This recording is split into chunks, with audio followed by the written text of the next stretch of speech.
Man, what's up, everybody? Welcome back to another episode of EOS. It's 1090 Jake, and I'm rocking with y'all, and y'all rocking with me. And for this video, we're going to be speaking on a Miami Latin king that kidnapped, tortured, and took a man to the strip club. I gotta tell you, Judge, in the history of kidnappings, this would be the first time someone gets kidnapped and taken to a strip club. I gotta tell you, I've never heard of that before. October 14th, 2023, law enforcement responded to a bomb threat at a Florida strip club. Upon arrival, law enforcement spoke with the caller, who explained that it wasn't a bomb, but he needed a rapid police response because for the last 12 hours, he'd been kidnapped, and the men that did it were right outside the club. October 13th, the day before, it was sometime between 7 or 8 in the morning when 40-year-old left his luxury apartment. Walking to his car on the 5th floor of the parking garage, a man in all black drew a handgun. He was wearing a face mask, a ballistic vest, and could see a gold badge on his belt.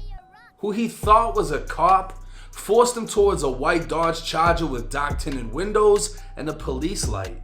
A second man exited the Dodge, ordering them to move quickly as was placed into the back seat. Forced to wear a black head covering, everything went dark for as the vehicle moved, and one of the men would later throw his cell phone out of the window. As time went on, eventually the vehicle stopped, and was placed into the garage of a home as a new figure appeared. He was unmasked, had a beard, and tattoos covering his face. He would later be identified as Jeffrey Arista, and more commonly known as King Shine, a self-admitted Latin king who served time in Florida State Prison. Shine asked the victim to identify himself, implying they had kidnapped the wrong person. This was further confirmed when they removed his wallet and checked his ID. At this point, the kidnappers began asking why his co-worker was driving his vehicle last Thursday and demanded to know where the money was. Apparently, his co-worker at the strip club Booby Trap owed these guys money and let him use his car, which they followed back to his house. So they hatched a plan to dress up like cops, kidnap the co-worker, and get the money back. But unfortunately for they grabbed him instead. The kidnappers were identified as 32-year-old Jeffrey Arista, or Shine, his 29-year-old brother Jonathan, and a 42-year-old man named Raymond Gomez. The three threatened to put an electric drill to his skin as they aimed guns at his head. They forced him into the bathroom, covering his head with 4 to 5 black masks before pouring buckets of water on him in a torture method known as waterboarding. They deprived him of oxygen in a controlled drowning before coming up with a new plan. Giving him a new cell phone, they were able to access his iCloud account and get the co-worker's number. They then forced him to call him and make plans to meet. Sometime after 7:30 p.m., Raymond and Shine drove the victim in a black Porsche SUV back to the victim's apartment. Shine and the victim would head inside as Shine was armed with a silver handgun. After some time, Shine called the other two kidnappers telling them to bring drugs over. When they arrived, the victim received a text from his co-worker who said he was at the club. The kidnappers decided they'd bring the victim to the club to lure the co-worker out. Upon arriving, they located the co-worker's vehicle in the parking lot. Overheard two of the kidnappers discuss placing a tracker on the car as one of them exited the Porsche to do it. Afterwards, they ordered to go in the club and find the co-worker.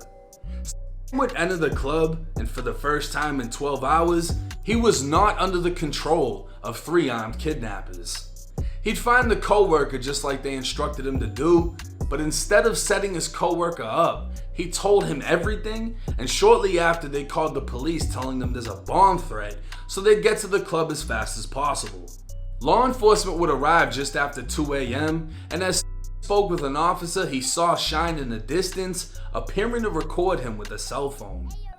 He would tell the officer that's one of the men that kidnapped him, and as Shine was being taken into custody, officers observed a black Porsche flee the scene before crashing nearby. Law enforcement would place Shine's brother Jonathan in custody, and post Miranda, Jonathan confirmed he's the owner of the white Dodge that was used to kidnap the victim. He'd claim he was in fear for his life and that he wasn't the one who planned what took place. He'd confirmed he was one of three that drove to the club in the black Porsche. He'd confirmed his brother Shine was with him, and he'd claimed the third person was a black male named D. According to Jonathan, the Porsche was a rental, and the victim was taken to an Airbnb he'd rented a day before the kidnapping. When asked how everything started, Jonathan said someone approached his brother Shine 3 days earlier. When asked to go into details, Jonathan claimed that he feared for his life if he provided any more information, and he ended the interview. Investigators drove to the Airbnb observing the white Dodge with a spotlight attached. Also parked in the driveway was a Honda Civic, and while conducting surveillance, the officers observed two males going in and out of the home, placing bags in the trunk of the Honda. One of the men was observed wiping down the front door and interior handle, and after the Honda drove off, law enforcement maintained a visual when they saw Raymond Gomez exit while stopped at an intersection and attempt to flee. Law enforcement would grab Raymond before locating the Honda at a gas station where they spoke with the male driver. The driver would claim Raymond called him from a phone he borrowed from a bystander, saying he'd been in a car accident. The driver picked him up, taking him to an Airbnb he was told was rented by Raymond's friends. Raymond said he was at booby trap inside a Porsche with two friends when one of them stepped out of the vehicle and began talking on his phone before being arrested. Raymond drove off as police chased him before he crashed the Porsche and bailed with his other friend. The male told law enforcement he watched Raymond bleach the counters inside of the Airbnb and placing items in garbage bags that he placed in the Honda.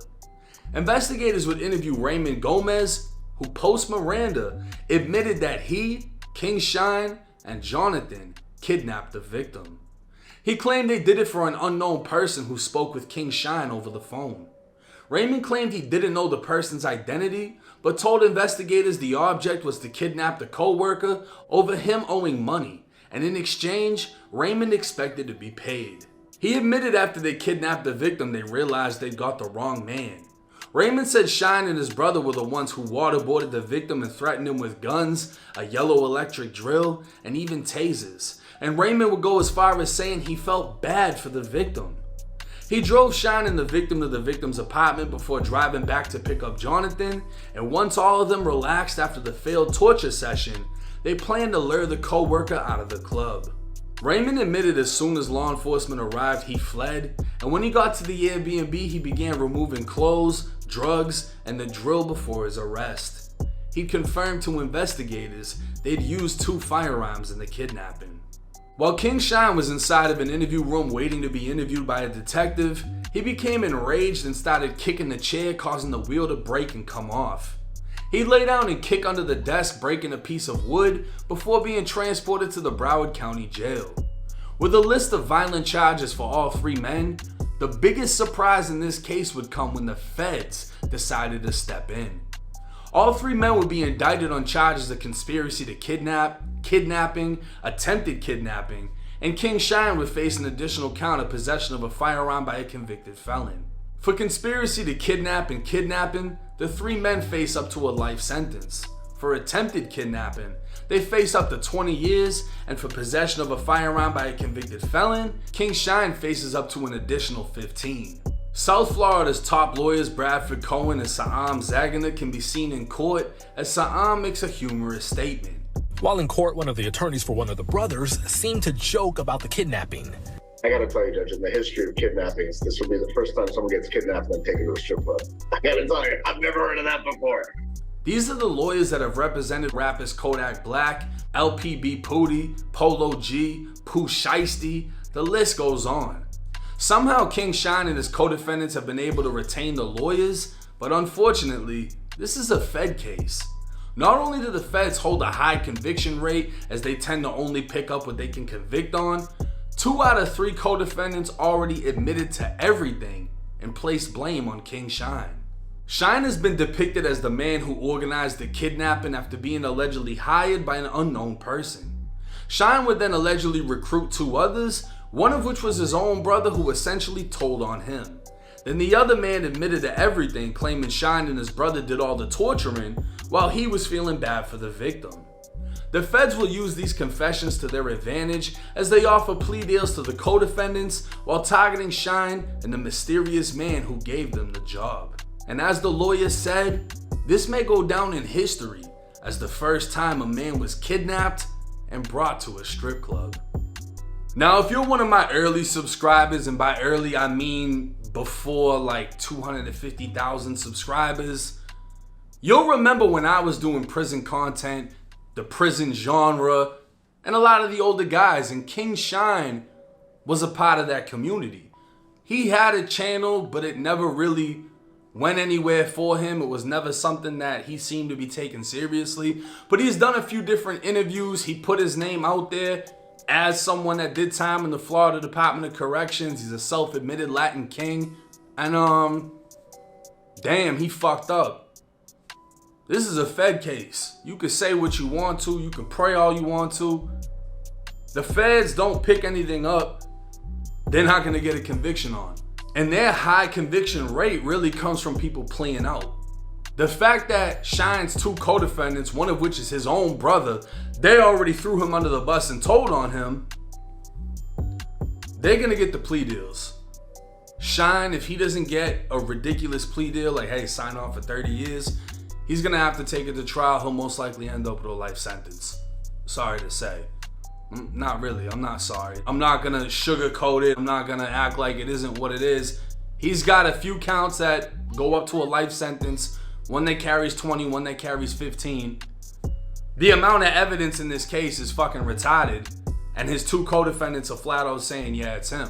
The only thing the feds are going to want to figure out from Shine is who hired him. What was the motive behind the situation? Nobody knows it. Apparently some guy was owed money from a strip club employee. They sloppily grabbed the wrong fucking one. I don't know.